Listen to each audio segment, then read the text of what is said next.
صدق اللہ العظیم و صدق رسولہ النبی الکریم الامین۔ تمام تعریفیں اللہ جل مجدہ کے لیے ہیں جو ساری کائنات کا مالک خالق اور رازق ہے۔ لاکھوں اور کروڑوں درود میرے رب کے آقا جناب حضرت محمد مصطفیٰ احمد مصطفیٰ صلی اللہ علیہ وآلہ وسلم کی ذات اقدس پر۔ آج کی یہ محفل پہلی سالانہ اسلامی کانفرنس اور دعا قبلہ جناب جی گلہٰ شریف، اس کو جمع کیا گیا اہلیان تریڑ کی طرف سے،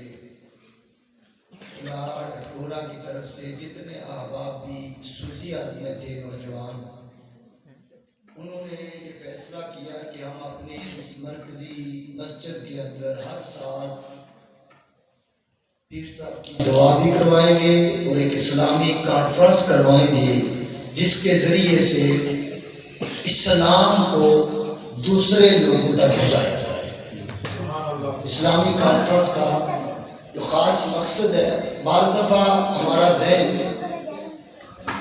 اس طرح ہوتا ہے کہ ہم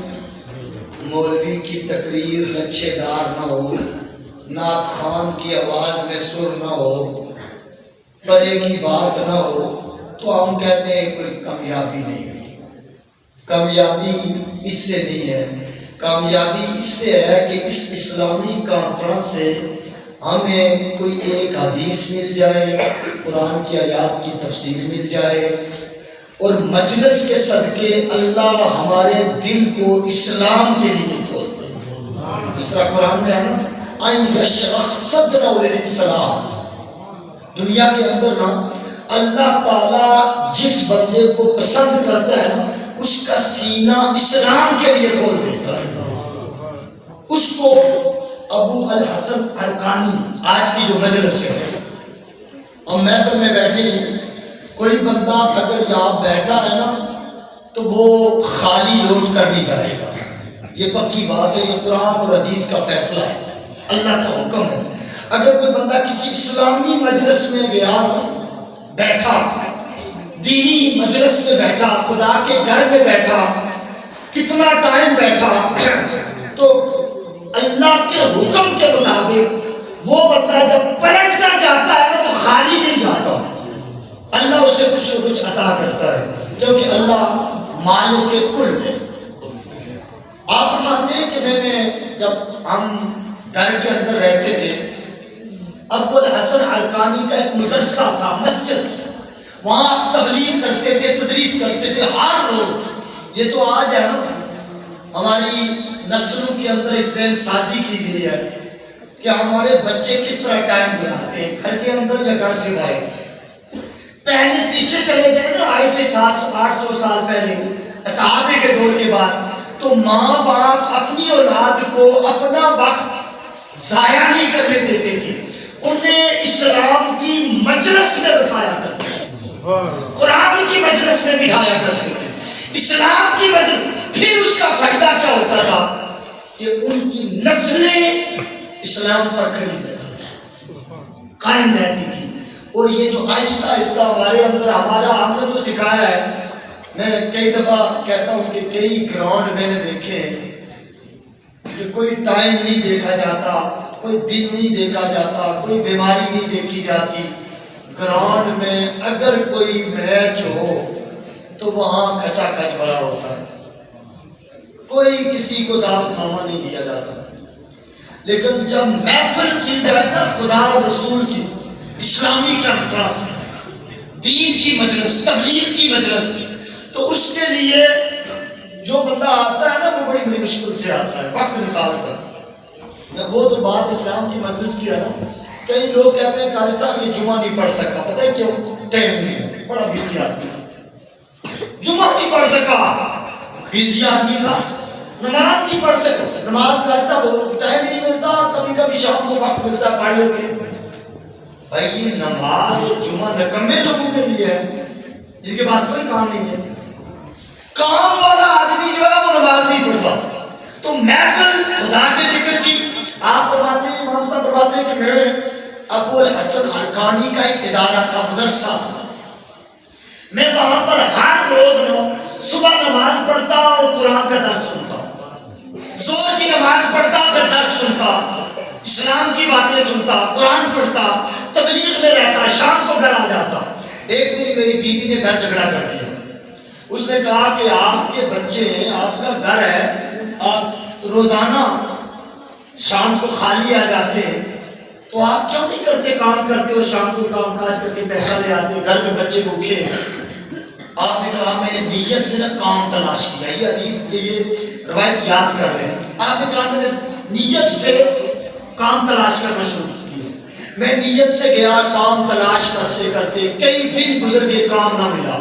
میں پھر تھوڑا دن نہ مدرسے میں چلا جاتا، قرآن کی مجلس میں جاتا، اسلام کی مجلس میں جاتا، پھر تھوڑی دیر کے بعد کام تلاش کرتا، حتیٰ کہ 2 مہینے اور گزر گئے۔ جب اور 2 مہینے گزرے نا تو میری زوجہ نے کہا کہ تم کام نہیں تلاش کرتے، حالانکہ میں کام تلاش کر رہا تھا، تھوڑا بس مجلس اسلام میں بھی بیٹھتا، تھوڑا کام کر۔ اس نے کہا اگر آج رات کو آپ پیسہ لے کر نہیں آئے، کھانے کا بندوبست نہیں کیا، تو میں بچے لے کر اپنے ماں باپ کے گھر چلی جاؤں۔ آپ فرماتے ہیں میں صبح اٹھا نا تو زوجہ کی اس بات پر مجھے تھوڑی تکلیف ہوئی کہ آج یہ کہہ رہی ہے سر۔ پھر میں نے کہا یہ آخری نبی کی ہم امتی ہیں، میری زوجہ ایسے نہیں کرے گی، پر میں چلا گیا، میں نے خوب تلاش کیا کہ مجھے کام مل جائے، میں کام تلاش کرتا رہا، نوکری تلاش کرتا رہا، دیہڑی تلاش کرتا رہا، مجھے زور تک تلاش کی تو نہیں ملی۔ زور کی نماز میں پھر اپنے مدرسے میں چلا گیا، ابو الحسن الکانی کے پاس چلا گیا، میں نے زور کی نماز پڑھی تو درس جاری تھا، میں نے تھوڑا درس سنا نا، دن میں خیال آیا کہ تھوڑا کام نہ تلاش کر لوں، شام کا کھانا ہی بچوں کے لیے ہو جائے۔ کہتے ہیں یہ نیت کے ساتھ نا میں تھوڑا کھانے کے لیے چلا گیا، تلاش کرنے کے لیے چلا گیا، تلاش کرنے کے لیے گیا دریا پر، میں نے وضو کیا۔ آپ فرماتے ہیں میں نے وضو کرنے کے بعد نا میں وہاں ہی مصلی بچھا لیا اور دل میں خیال کیا کہ یا اللہ میں تو صدقی نیت کے ساتھ، خالص نیت کے ساتھ، اچھی نیت کے ساتھ تیرا ذکر بھی سنتا ہوں، تیری مجلس میں بھی بیٹھتا ہوں، محفل میں بھی بیٹھتا ہوں، قرآن کی مجلس میں بھی بیٹھتا ہوں، اسلام کی مجلس میں بھی بیٹھتا ہوں، تیرے گھر میں بھی بیٹھتا ہوں۔ اور حال یہ ہوا کہ گھر سے زوجہ نے بھی کہہ دیا کہ اگر آج شام کا بچوں کو کھانا نہ ملا تو میں لے کے چلی جاؤں گی۔ آپ فرماتی اس نیت میں نے سجدہ کر لیا، تپتی ریت پر زور کی نماز کے بعد نا میں نے اس نیت پر سجدہ کیا، سجدے میں گیا نا تو تپتی ریت بھی مجھے ریت نہ لگی۔ جس طرح قرآن میں ہے نا، قرآن مجید میں اللہ فرماتا جو لوگ نا آپ اپنے دل کو جس طرف موڑیں گے مڑ جائیں گے۔ آپ اگر جس طرح بعض کاروباری دکاندار لوگ یہ کہتے ہیں قاری صاحب جس طرح آپ تقریر کرتے ہیں شریعت پر چلنا بڑا مشکل ہے آج کی تاریخ میں، تھوڑے تھوڑے مسلمان سیکھا یہ پکی جواب ہے، حلال کی بات کرتے ہیں اتنی، اگر ہم قسم نہ کھائیں تو سودا ہی نہیں دکھتا، جھوٹ نہ بولے حرام ہی کام ہی نہیں چلتا، برائی ہم تو فراڈ نہ کریں تو گھر کی چولہا ہی نہیں چلتا۔ بھائی اصل میں اس طرح قرآن کی یاد یہ نا اللہ یجتبی الی من یشاء ویہدی الی من یرید، تم کبھی ہدایت کی لذت لیتے ہیں، اور میں گارنٹی سے کہہ سکتا ہوں آج بھی کوئی بندہ توبہ کر کے گھر سے نکلے نا جو مانگے رب کی بارگاہ سے اللہ تعالیٰ، اسے دھوکے کی ضرورت نہیں، لیکن نیت ستھری ہے۔ آپ فرماتے ہیں میں نے خدا کی بارگاہ میں عرض کی، پھر سر سجدے سے جب اٹھایا تو وقت عصر تھا، نماز عصر بھی وہاں ادا کی، میں خالی ہاتھ گھر کو لوٹا نا، فرماتے ہیں دریائے دجلہ کے قریب سے گزرا، خالی ہاتھ تھا، خیال میں آیا کہ دور سے زوجہ دیکھے گی تو دور سے ہی برا بھلا کہے گی، محلے والے بھی سنیں گے، میں نے جو کندھے پر رومال تھا نا اس میں دریائے دجلہ کا ریت بھر لیا، ریت کی کچھڑی بنا لی اور میں ریت کی کچھڑی اٹھا لی، دور سے بچے اور زوجہ دیکھے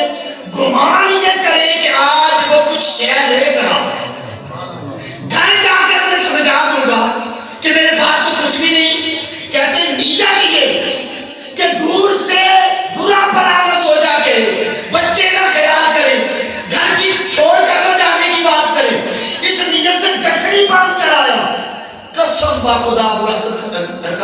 فرماتے جب میں اپنے گھر کے اندر آیا نا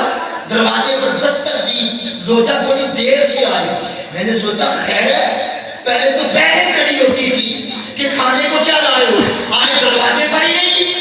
کہتے ہیں میں نے دستک دوسری مرتبہ دی زوجہ پلٹ کر آئی میرے ہاتھ سے کچڑی لی کونے میں رکھ دی اور کہتی ہے بیٹھ جائے میں آپ کے لیے کھانا لے کر آتی ہوں میں تعجب میں پڑ گیا بندی خدا کھانا کہاں سے آیا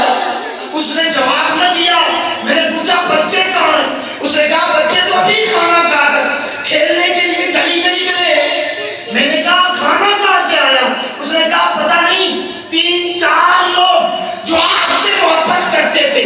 آپ کے نام پر ہمارے گھر کے دروازے پر کھانا بھی چھوڑ کر گئے قسم کا خدا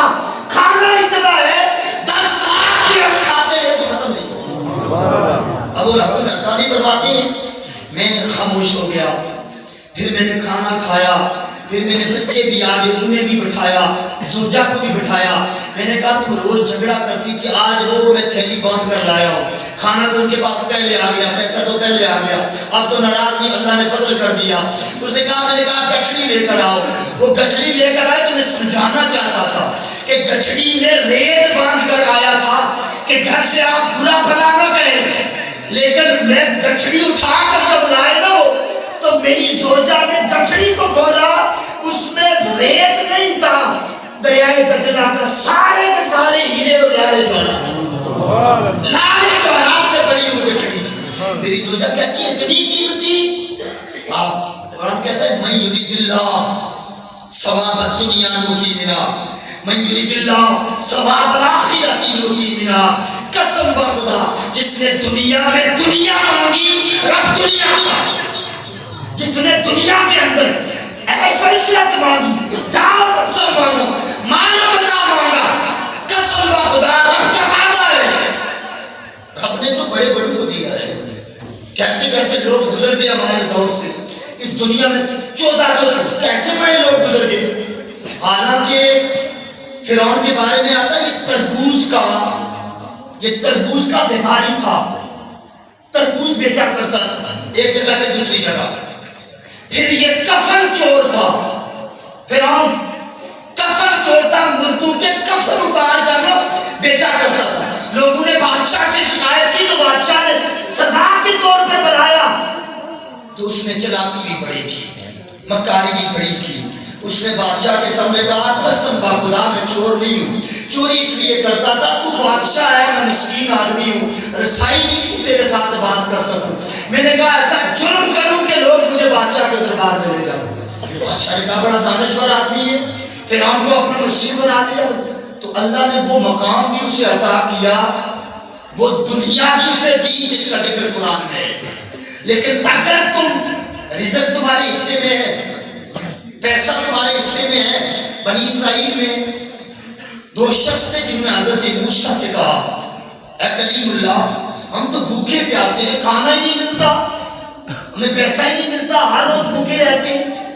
اللہ کی بارگاہ میں عرض کریں ہمارے حصے میں کچھ ہے تو حضرت موسیٰ کلیم اللہ نے دعا کی اللہ نے کہا موسیٰ ان کے حصے میں نا 2 بوریاں اناج ہیں 2 بوریاں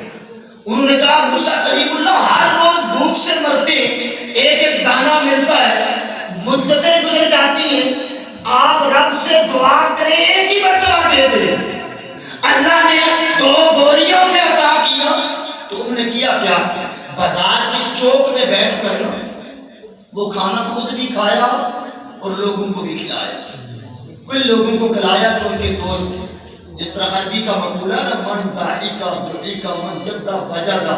جس دنیا کے اندر آپ ہنسو گے تو تم پر ہنسا جائے گا الجنس والجنات جنس کی طرف مائل ہوتی ہے چرسیوں کا گروپ تلاش کر لیتا ہے شرابی شرابیوں کو تلاش کر لیتا ہے زانی زانیوں کو یہ قرآن کا فیصلہ ہے بندہ دنیا میں اسے پسند ہی وہی ہوتا ہے جس کیٹیگری کا بندہ خود ہے یہ قرآن کا فیصلہ ہے اللہ کا حکم ہے جس جنس سے بندہ ہوگا نا اسی جنس کے لوگ اسے پسند کرتے ہیں ایسے جس طرح العطاء علی الانسان حین من الدہر اللہ کہتا ہے انسان ابھی کوئی شے نہیں تھی اس سے پہلے بھی اس کا ذکر عالم الدہر دنیا میں یہ جو مجلس ہے اسلامی کانفرنس، دین کی مجلس، اس کا سب سے بڑا مسئلہ یہ ہے یہ ہمیں تبدیل کرے، ہماری نسلوں کو تبدیل کرے، ہماری نیچر کو تبدیل کرے، ہمارے ماحول معاشرے فضا قطع کو تبدیل کرے، لب و لہجے قد و قامت کو تبدیل کرے، ہماری سوسائٹیوں کو تبدیل کرے، ہمارے معاشرے کے اندر جو ہمارے کنونشن کروائے جاتے ہیں یا فنکشن جو ہم اسلامی کانفرنس ریگن کے اندر سے نہیں کروائے، ہمارے یہاں کے لوگوں کا اس اسلامی کانفرنس سے تبدیل ہونا نظر آئے، پورے تحصیل سے ثابت طرف سے کیا کم سے کم ہم شادی بیاہ کی تقریب ہی بدل دیں؟ کیا یہ تیل مہندی ہے، یہ ماڑیاں ہیں، یہ سکھوں کی رسمیں ہیں، قسم خدا یہ تو اسلام میں نہیں، جائز بھی نہیں ہے، حرام ہے، یہ رات ساری ڈھول بازے کرنا یہ حرام ہے، جائز بھی نہیں ہے، ساری رات گیمیں کھیلنا لوڈو کھیلنا آدھی تھوڑی شغل ہے، درختوں پر سپیکر لگا کر انڈیا کے ساری رات گانے چلانا جہالت نہیں ہے، گمراہی نہیں ہے، فحاشی نہیں ہے، بے حیائی نہیں ہے۔ اسلامی کانفرنس سے کم اتنا تو ہماری نسل کو پتا چل جائے بھائی یہ حرام کام